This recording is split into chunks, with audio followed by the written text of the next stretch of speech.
what is all this stress doing to us? You hit it on the head. We are so overwhelmed. And, we've been told a decade or two ago that we can do it all, which is awesome. But now we try to, and we actually can't. We cannot do it all. That's not happening anymore. We no longer have these short-lived dynamic stressors. We have these long-term, low-grade, sometimes high-grade stressors of, the kid's in trouble at school, and we're working 2 jobs, and the dishes are piling up, and the mother-in-law moves in, and then we get a tax audit, and that, it's this crazy stuff that's just not ceasing, and that's bad for our digestion, our sexual response, our memory, our cognitive function, our immune system. So over time, all of this stress is going to lead to us getting sick. And us not being as productive, us losing our minds, basically. Welcome to yourbrilliance.com. I'm your host, Amy Waterman. And today, our topic is how to feel great when you're overworked and underpaid. And aren't we all? We work all day at our jobs only to come home and start our second job, which is doing all the chores. And like many women, I find that if I put chores off during the week, I end up spending my weekends playing catch up instead of relaxing. Relaxing, like, what's that? I've forgotten. Although hard work is a virtue, lack of a healthy work-life balance means that too many of us are struggling. We're stressed, we don't have time to cook, and we make up for it by sneaking those guilty pleasures like chocolate or wine. How do we find the time to take care of ourselves when we're so busy taking care of other people? Luckily, Dr. Kathy Gruver can help. Dr. Gruver is a natural health practitioner with over 2 decades of experience and a PhD in natural health. She's also an award-winning author, TEDx speaker, and host of the TV series, The Alternative Medicine Cabinet. Her work has appeared in Time, CNN, The Wall Street Journal, WebMD, and The Huffington Post. And in her free time, she enjoys flying trapeze and hip-hop dance. Welcome, Dr. Gruver. Thanks so much for having me. I appreciate it. So let's talk about stress and the overworked woman. Like, what is all this stress doing to us? You hit it on the head. We are so overwhelmed. And, we've been told a decade or two ago that we can do it all, which is awesome. But now we try to, and we actually can't. We cannot do it all. We just can't. In short bursts, we can. But over time, that's going to lead to so much burnout. And one of the problems with our stress response is, I'm glad we have it. It got us through being chased by bears and dinosaurs and dragons and whatever else was in our past. But it's supposed to be a short-lived thing. The fight or flight response is this: something startles us, something activates that, we have our response, the chemicals in our body change, and then the danger passes and everything goes back to normal. That's not happening anymore. We no longer have these short-lived dynamic stressors. We have these long-term, low-grade, sometimes high-grade stressors of, the kid's in trouble at school, and we're working 2 jobs, and the dishes are piling up, and the mother-in-law moves in, and then we get a tax audit, and that, it's this crazy stuff that's just not ceasing, and that's bad for our digestion, our sexual response, our memory, our cognitive function, our immune system. So over time, all of this stress is going to lead to us getting sick. And us not being as productive, us losing our minds, basically. So we got to find a way to balance everything out. So there's the question, though, is how in the world we do it, because this stuff coming at us isn't going to stop. And even if it does stop, let's just say we go on vacation and there's no stressors. We look at our phone and we see, oh my gosh, this is happening in the politics. This earthquake happened across the world. The stressors never stop. We don't get a break. What do we do? Right. Well, but here's the key. Stress isn't really the problem. It's our response to the stress, because that's all we can control. You're totally right. We can't change the earthquake, the politics, the cat throwing up, the bacon catching on fire. We can't change any of that, the traffic. All we can do is manage how we think about it, how we respond to it. And that's the key, is we usually have these reactions. We have these knee-jerk reactions. We overreact. Has anybody ever been accused of over-responding? No, you're putting out that fire just way too fast and way too efficiently, sir. So that's what we need to do, is we need to change this reaction to a response. And the key to that is taking a pause. And in mindfulness, there's a pause. In meditation, there's a pause. In breath work, there's a pause. All of these little things we can do every day to allow ourselves to think differently about what's happening to us. That's really interesting because what I'm thinking just right now is social media. Social media has trained us to respond, to react instantly. Like you see a post you Mhm. like, you push like, you move on. Yep. You see a post you don't like, you push angry, you move on. And so we are actually becoming faster reactors. We don't Hmm. have time to take a pause. So, I mean, this is the big question. You're asking us to stop Yeah. and take a pause. How do you break the habit of reacting?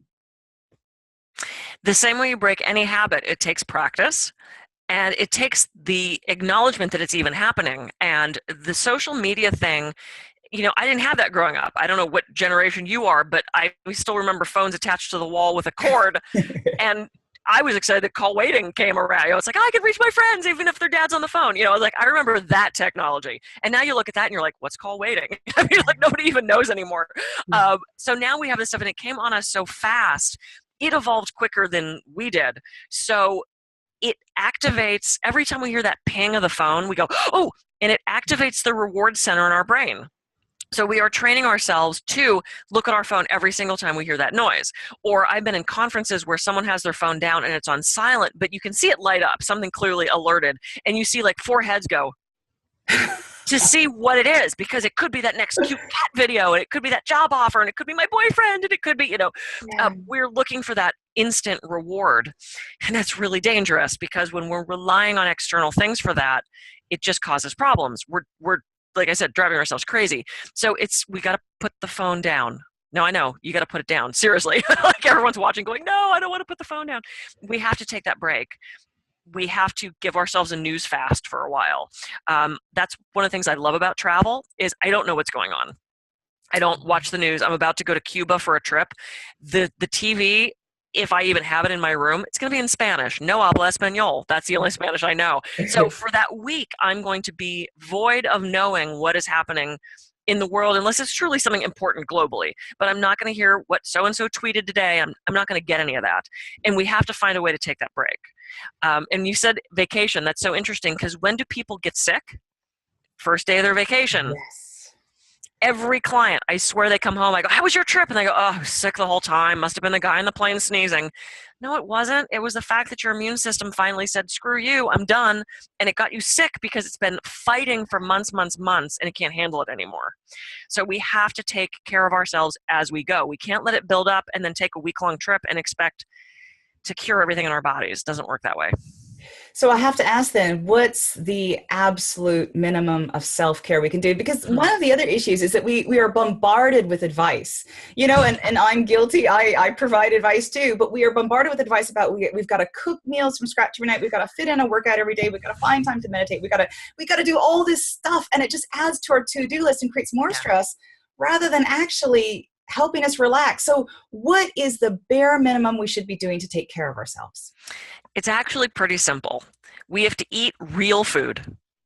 That doesn't mean you have to cook it every single day, 3, 4, 5 meals a day if you don't have time to do that. You can have Sunday nights in my house used to be prepare stuff for the week time. We'd make sure there were hard-boiled eggs. We'd make sure there was some sort of like casserole or there's veggies in the house or stuff. I love repurposing food. I mean, I don't have kids, so I don't have to deal with that kind of meal planning. But, like I always have hard-boiled eggs in the fridge. We always have some sort of nuts or power bars or beef jerky, stuff from frozen food that's healthy frozen food, not some diet frozen food because that's terrible for you. But like vegetables that are frozen, it's okay to take frozen broccoli and make that into a meal. It's okay. You don't have to go garden everything. If you have time to, that's great. But have baked potatoes. You can do these like big stuffed baked potatoes as a meal. There's so many options. Drink enough water. Breathe. And just the way we're putting good things in our body, we want to put good things in our brain, in our mind, in our emotions. And that is turning off the TV and not watching the negative stuff, not getting sucked into the drama of my friend's doing this thing on Facebook and everyone's commenting and there's a troll and he's mean. Turn that off. And the meditation doesn't have to be sit on a pillow for a half an hour and try to blank out your mind.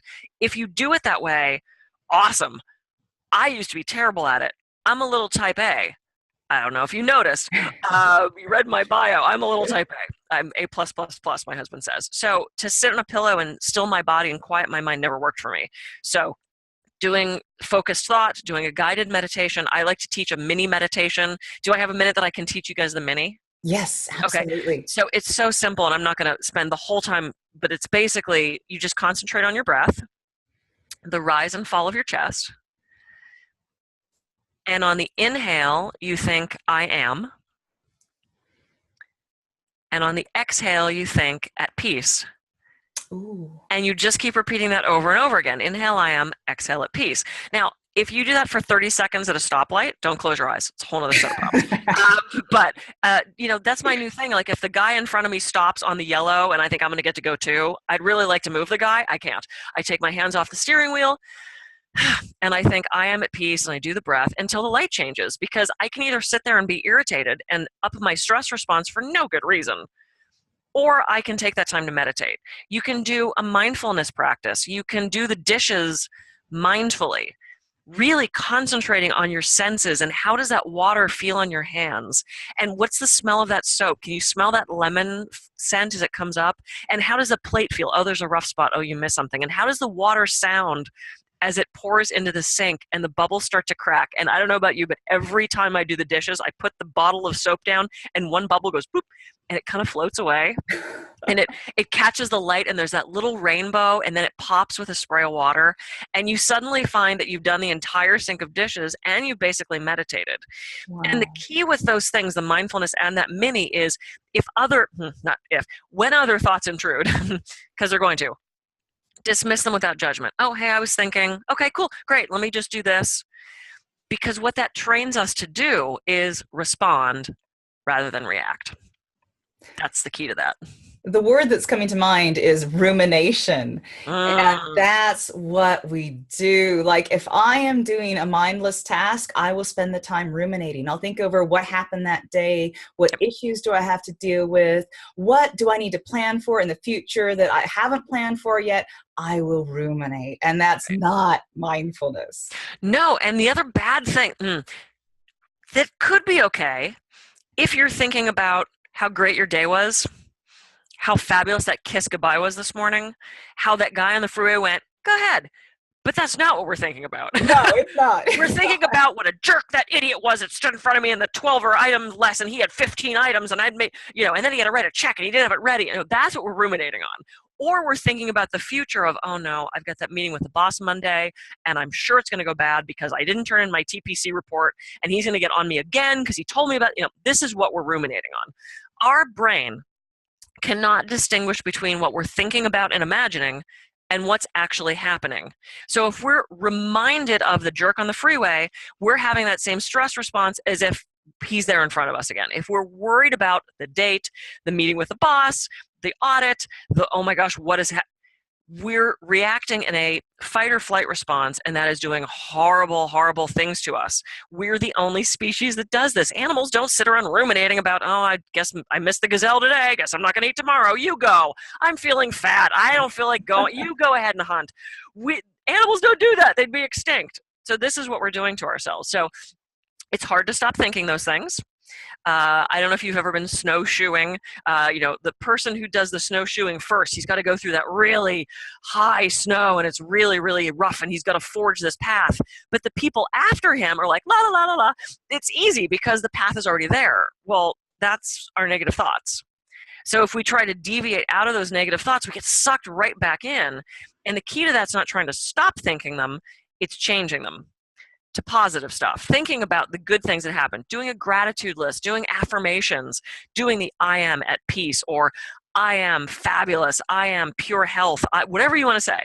It's about changing your mind, not trying to override it, because that's really hard to do. So one of the times when we ruminate the most, like let's say we've had a busy day, we haven't had time to think, the time we ruminate is when we get into that bed and we lie down and we turn off the lights and we can't sleep. Now, that's just one reason we can't sleep. Oftentimes, we are too busy to sleep. We've got kids that we got to wake up for. Yeah. Sleep is one of the casualties of this. So let's talk about how we get a good night's sleep. One thing, and just this is basic, and I'm just going to go through it really quick. You want to have good sleep hygiene. That doesn't mean take a shower before you go to bed. That means making sure the room is dark, making sure the room is quiet. Don't have your cell phone next to you. Please, please, please, please, please. I just read a study that said high school students get an average of 45 minutes less sleep a night if they've got the phone in the room with them. Because if they wake up, it's not, okay, I'm just going to relax and go back to sleep. It's, ooh, let me see what's going on. I have my phone here. Great. Bad girl, bad. But we don't want that temptation there. Yeah. And I have several clients who wake up in the middle of the night, and rather than maybe reading a book or somehow distracting yourselves to get back, they get on the phone and read the news. Oh. Talk about the worst possible thing you can do in the middle of the night, especially with the news right now.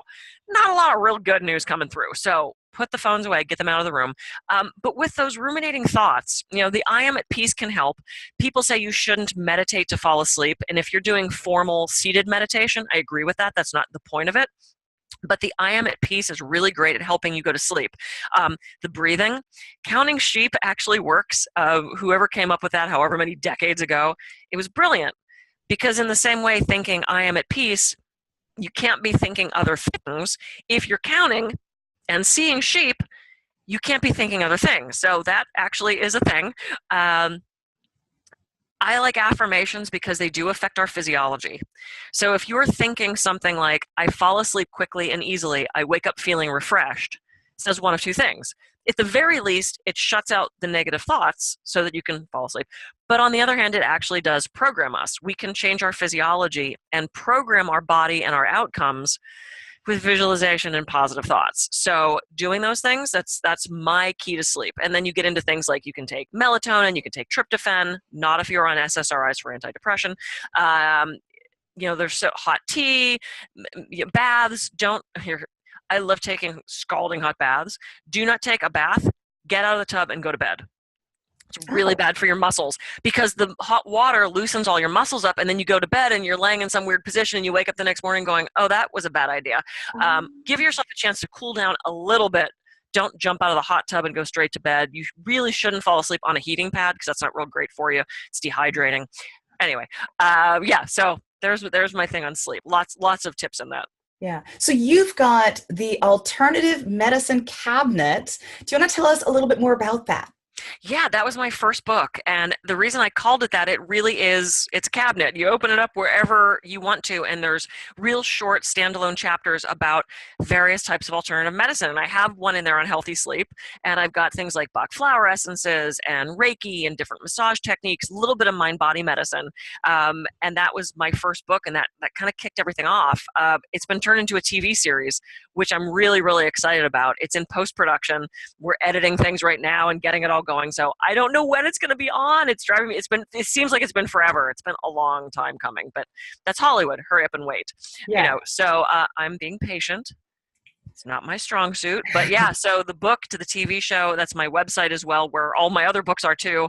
And yeah, so it's a compendium of health tips. Fantastic. And for those of you watching, if you want to go check this out, and I'm sure you'll be able to find notifications when the TV series is up, we've got a link for you. And also on this link, you'll be able to find Dr. Gruver's TEDx talk, which I highly recommend. Thanks. The place you need to go is yourbrilliance.org/Dr. Gruver. That's yourbrilliance.org/DRGRUVER. Okay, we're coming to an end. This has been great stuff. What is the final message you want to leave our viewers with? The final message is you have a choice. You have a choice of what you put in your body. You have a choice of what you put in your mind. You have a choice of seeing a different health practitioner. It all is up to you. It's in your court. So make a different choice today. Do something that's out of your comfort zone and just go for it. Fantastic. I'm Amy Waterman for yourbrilliance.com. Thank you so much for watching, and we hope to see you again soon. Until then, let your brilliance shine.